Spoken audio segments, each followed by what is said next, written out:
What's going on, everyone? I'm just a typical, average American here today to react and learn about what happened to the old Norwegian flag. So, to be honest, I didn't even know that Norway had another flag in the past. So today, I'm very interested in learning about this specific part of Norwegian history. So let's take a look. This is the flag of Norway. Yes. The Norwegian flag hasn't always been the same though. Whoa! Whoa! What is this thing? Ooh. Is that like a lion? With an axe? This is how Viking of you. So when was this the Norwegian flag? A lion, I think, with an axe, wearing a crown. Nice. Actually, for some of its history, it was the flag on the left with a golden lion on a red background that represented the country. Yeah. So in today's video, I'd like to ask the question of where do these Norwegian flags come from? Yeah, here in America, we had an old flag of America, but it looks a lot like the current modern American flag. This flag, this flag does not look like the current Norwegian flag. That's really interesting. What is their origin and what is the symbolism behind them? Norway is one of the Scandinavian countries, and throughout its history, various flags have been used to portray it. Oh. So, for example, during the Battle of Nesjar in 1016, we know that the Norwegian king Olaf Haraldsson used a banner with a serpent on it. Oh. For much of the Viking Age, different symbols were used on banners. Wow. Yeah, the Viking Age, I don't really know anything about that part of Scandinavian, Norwegian history. A lot of cool symbols, though, like a dragon, a snake, lions. I mean, these are cool flags. Could include animals like serpents or dragons, wolves, and ravens. Ravens in particular seem to have been quite important, being linked to the god Odin, who was associated with the nobility. Wolves and dragons as well come across frequently in Germanic mythology, and so were probably sought after symbols as well. Starting from around 1136 with the reign of King Inge I, we start... Yeah, this is another thing, like, American history... America is not that old of a country, whereas Norway and, the whole area, that seems to have a much longer history. We're talking about almost 1,000 years ago. To see more heraldic symbols and animals like lions and eagles appearing on liveries and coats of arms. In 1280, in the reign of Eirik II, we know that he was using the lion with an axe in its hands and with a crown on its head on a red background as his symbol. But the first time that we actually see this is in 1318 on the seal of the noblewoman Ingebjørg Haakonsdottir, who, as you can see, has the two lions at the very top holding the... Wow, that's amazing that they can figure this stuff out from a coin that's hundreds of years old. And what does this symbol mean exactly? I don't know if they're going to talk about that. I think it just looks awesome. And at the time, Norway wanted to be known through the symbol of strength, which is what's stronger than a lion with an axe? I don't know. The axe there. Now, in 1523, the Kalmar Union that had been Denmark, Norway, and Sweden fell apart when Sweden pulled out. This left Norway as the junior partner in a relationship with the much more powerful Denmark to the south. Now, in 1748, the Danes demanded that the trade flag on Norwegian ships only be the Dannebro, or the Norwegian flag of the red and the white Nordic cross. However, in 1814, when Denmark backed the wrong side in Napoleonic Wars, Norway briefly became an independent country and pulled out of the Union. Oh my God. Norway's history is a lot more complicated than I realized. It was part of three countries, then it was just Norway, Denmark. Then Denmark wanted Norway to use a certain flag for trade. Then in the Napoleonic Wars, this is just 200 years ago, Norway became truly independent for some amount of time. Okay. They decided to have as their flag a very similar flag to that Oh. of the Danes, adding only a lion, again with a kind of halberd, and a crown on its head in. So Norway has a much like stronger historical relationship with Denmark than I realized. For some time, this was the Norwegian flag, which is the Danish flag with the lion holding a spear with its tongue out. A corner, so bringing in the influence from both the old union with Denmark and the former medieval Norwegian flag. Yeah. Unfortunately for the Norwegians, their independence wasn't to last, as Sweden soon invaded Norway and captured it and made it a part of the Swedish Empire. What?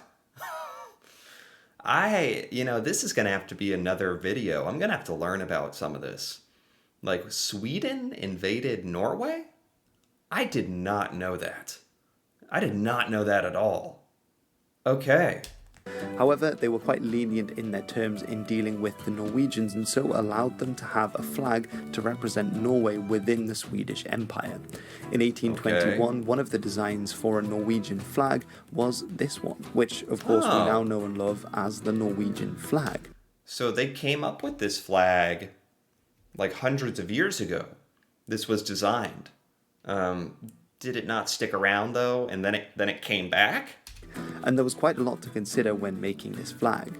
So the man who made it said this in Danish, because that was the language of the nobility in Norway at the time, about the influence on the flag. Nu betegner friheten særlig det som vi har set der i det franske frihedsflag, og endnu side i hollændernes.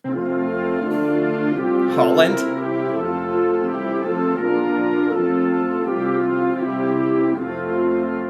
Og amerikanernes flag og englændernes union, which in my absolutely butchered Danish is meant to mean now denotes freedom as we have seen it in the French freedom flag and still see it in the Dutch and American flags and the Union of England. So that's really the influence behind the Norwegian flag, although there was some more close to home important decisions to be made about colours.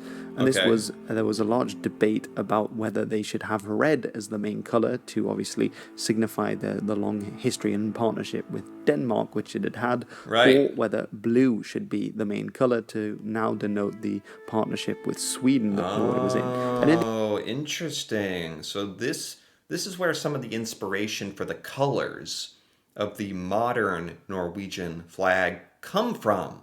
Other Scandinavian countries that Norway was a part of at one time or another. That makes sense. In the end, as you can see, they've kind of gone for both. Yeah. Noting that the Swedish flag at the time was a darker blue that was later changed to the lighter blue. So really, when you understand that, you can see exactly where the influence behind the Norwegian flag has come from. Yeah, I didn't realize how much Swedish and Danish influence there was on Norway and Norway's history. There's a lot. And it's in the flag as well. And now this is kind of just the symbol of Norway. Like, that's what I've always known it to be. I've never thought of it as being or having anything to do with really Denmark or Sweden, even, although the cross, the placement of the cross is similar, but the colors have a big meaning too, I see.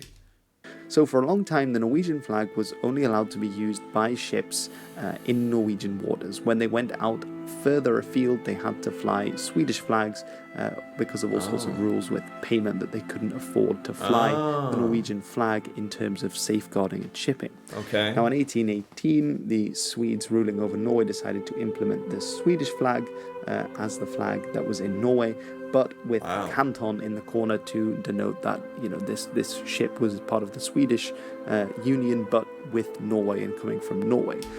Wow. Norway, because of Norway's history of being part of a lot of different countries, there's a lot of different flags that had been used throughout Norwegian history. I didn't know that. Although in 1844 they revamped this design to this one. So the main flag obviously was the Norwegian flag that had been chosen, but the canton showed a mixed flag with Sweden to show that it was part of a partnership. I mean, I understand the meaning behind this. I just gotta say, from a aesthetic point of view, graphically, kind of a strange looking flag to be. There's a lot going on here. With Sweden. And in Sweden you can see that a very similar idea, mainly the Swedish flag with the darker blue, and then the canton to show that it was in a relationship with Norway. Okay. Makes sense. This canton itself was also sometimes used as a flag in diplomacy when representing the partnership of Sweden and Norway abroad. And makes as sense. you can see, it's quite an interesting. Wow, I didn't know that there were flags like this. When you're trying to represent two countries, like Norway and Sweden, I didn't know there were flags like this, but it makes sense. Design, and it got an interesting name, which was sildesalaten, which meant the herring salad. This was a common dish that was eaten for breakfast in many of the Scandinavian countries because it does look a bit like a bit of a mess on a plate as a flag. Now, this for a long time was the flag Indeed. That is a fitting name. situation in Scandinavia, with the sort of a lot more clean-looking Danish flag, and then the Union flag of Norway and Sweden and their various iterations. However, towards the end of the 19th century, in Norway there was clamour to leave the union with Sweden. It became increasingly unpopular, and people started to ask for the rena flagge, which meant the clean or the pure flag, which of course was just the normal Norwegian flag with no canton in the corner. I see. Eventually, Norwegians just were done. We're sick of it.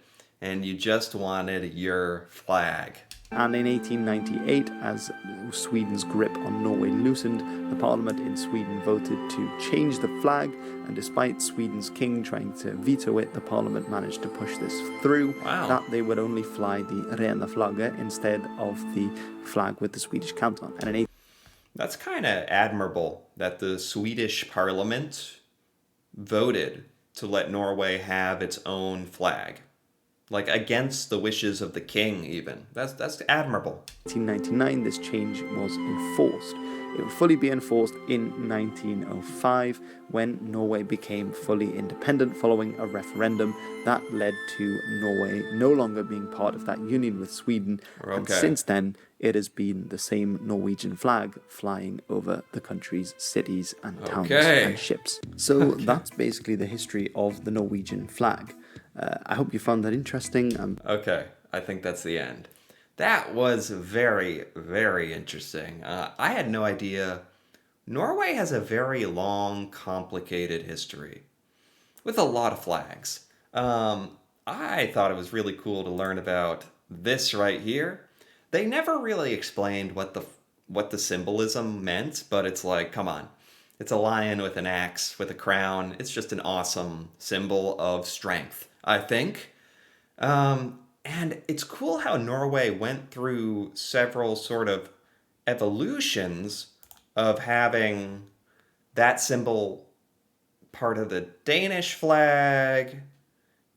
And then, as time went on, sort of this kind of thing. And where is it? This flag, Sweden, Norway. Really interesting.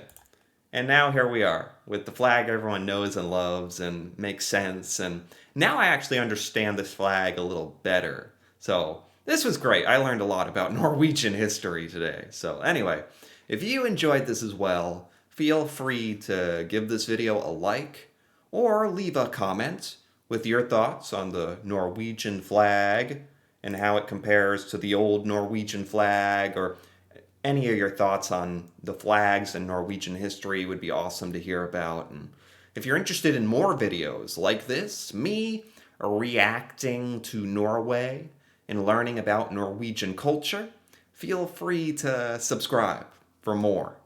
And until then, thanks for watching, and see you next time.